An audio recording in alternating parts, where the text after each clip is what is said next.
तो सोचिए जरा, 5 दोस्त एक रात कहीं बाहर घूमने निकलते हैं और फिर कभी वापस ही नहीं लौटते। सुनने में किसी फिल्म की कहानी लगती है ना? पर 1978 में यूबा काउंटी में सच में यही हुआ था। ये एक ऐसी पहेली है जिसने आज तक इन्वेस्टिगेटर्स के होश उड़ा रखे हैं, और आज हम इसी रहस्य की परतों को खोलने की कोशिश करने वाले हैं। तो इस कहानी की शुरुआत होती है फरवरी 1978 की एक जमा देने वाली बर्फीली रात से। और इस पूरे रहस्य का जो पहला सिरा है ना, वो एक ऐसे आदमी के भयानक तजुर्बे से जुड़ा है जो उस रात बाल बाल बचा था। ये कहानी है जोसेफ शॉन्स की। उनकी कार एक सुनसान बर्फीली पहाड़ी सड़क पर फंस गई थी। अकेले और बेबस वहीं उन्हें दिल का दौरा भी पड़ गया। घंटों बीत गए, उम्मीद लगभग खत्म हो चुकी थी कि तभी उन्हें कुछ हेडलाइट्स दिखाई दी। पर ये कोई मदद नहीं थी। उन्होंने 6 लोगों के साए देखे और ऐसा लगा कि उनमें से एक ने गोद में बच्चा भी लिया हुआ था। शॉन्स ने मदद के लिए आवाज लगाई, चीखें, लेकिन जवाब में सिर्फ खामोशी मिली और वो लाइटें भी बंद हो गईं। आखिर में उन्हें मदद पाने के लिए बर्फ में 8 मील पैदल चलना पड़ा। जोसेफ की जान तो किसी तरह बच गई, पर एक सवाल पीछे रह गया। आखिर वो लोग कौन थे, और सबसे बड़ी बात, उन्होंने मदद क्यों नहीं की? इसी सवाल का जवाब हमें यूबा काउंटी के उन 5 दोस्तों तक ले जाता है जो ठीक उसी रात को गायब हुए थे। तो अब कहानी का फोकस उन 5 दोस्तों पर आता है जिन्हें उनके घरवाले प्यार से द बॉयज बुलाते थे। उनकी एक आम सी हंसी खुशी वाली रात एक ऐसे रहस्य में बदल गई जिससे वो कभी लौटकर नहीं आए। ये ग्रुप था 5 जिगरी दोस्तों का। Gary Mathias, Jack Madruga, Bill Sterling, Ted Weiher और जैक ह्यूइट। वे एक दूसरे का बहुत बड़ा सहारा थे, खासकर इसलिए क्योंकि उनमें से 4 को हल्की दिमागी परेशानी थी। गैरी, जिसे सिजोफ्रेनिया था, वो भी अपनी दवाइयों के सहारे ठीक-ठाक जिंदगी जी रहा था। देखा जाए तो वे सब एक दूसरे के लिए एक परिवार जैसे ही थे।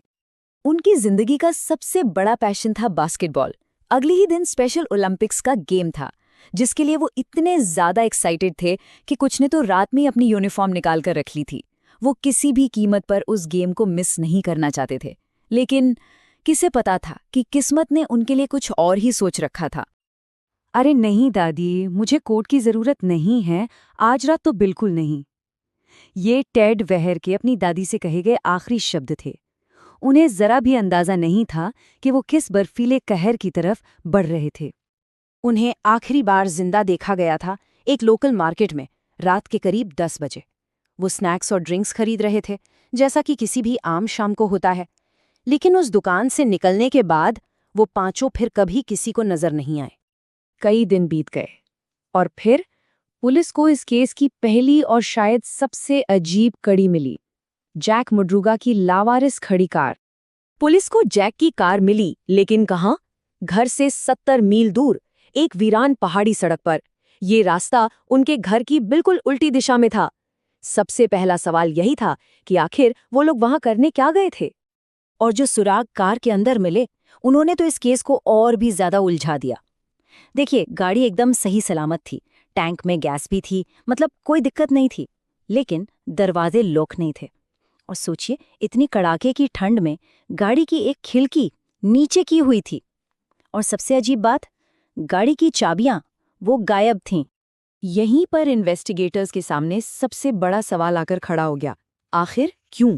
बर्फीले तूफान के बीच कोई एक चलती फिरती गर्म गाड़ी को छोड़ के बाहर क्यों जाएगा?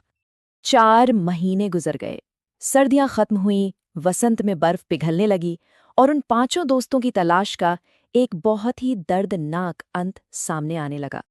4 जून को एक खौफनाक खोज हुई। टेड वेहर की बॉडी मिली, उस कार से करीब 20 मील दूर पहाड़ पर एक खाली पड़े ट्रेलर में। इतनी गहरी बर्फ में इतनी दूर तक पैदल चलकर जाना, ये अपने आप में ही लगभग नामुमकिन था। और यहीं पर आकर ये केस और भी ज्यादा पेचीदा हो जाता है। उस ट्रेलर के अंदर महीनों तक जिंदा रहने के लिए हर जरूरी चीज मौजूद थी। खाने के डिब्बे, गर्म कपड़े, यहाँ तक कि आग जलाने के लिए ईंधन और माचिस भी। लेकिन टेड की मौत भूख और ठंड से हुई थी। उसने वहां रखी किसी भी चीज को हाथ तक नहीं लगाया था। पर क्यों? इन्वेस्टिगेटर्स का अंदाजा है कि टेड ने उस ट्रेलर में अकेले करीब 13 हफ्ते तक जिंदा रहने के लिए संघर्ष किया, ये सोचना भी दिल दहला देता है कि मदद उससे बस कुछ ही कदम दूर थी, लेकिन फिर भी वो उसका इस्तेमाल नहीं कर पाया। टेट के ट्रेलर के मिलने के बाद बाकी दोस्तों के अवशेष भी एक एक कर मिलने लगे।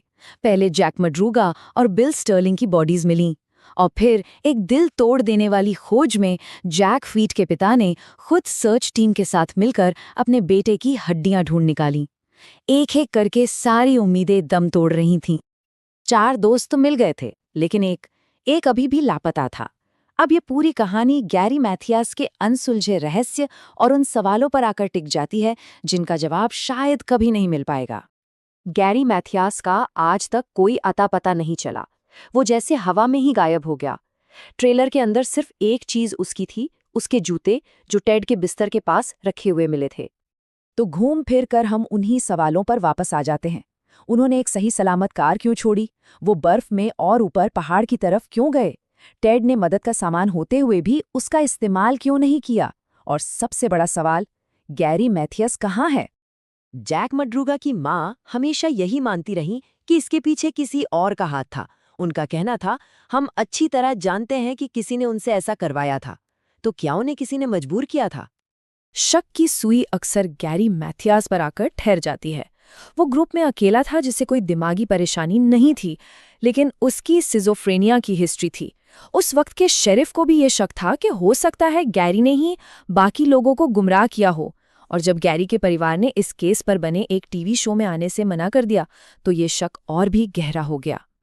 तो आखिर में बस यही एक सवाल बचता है, क्या गैरी मैथियास भी इस भयानक हादसे का एक और शिकार था, या फिर वही वो शख्स था जो अपने 4 दोस्तों को मौत के मुंह में ले गया?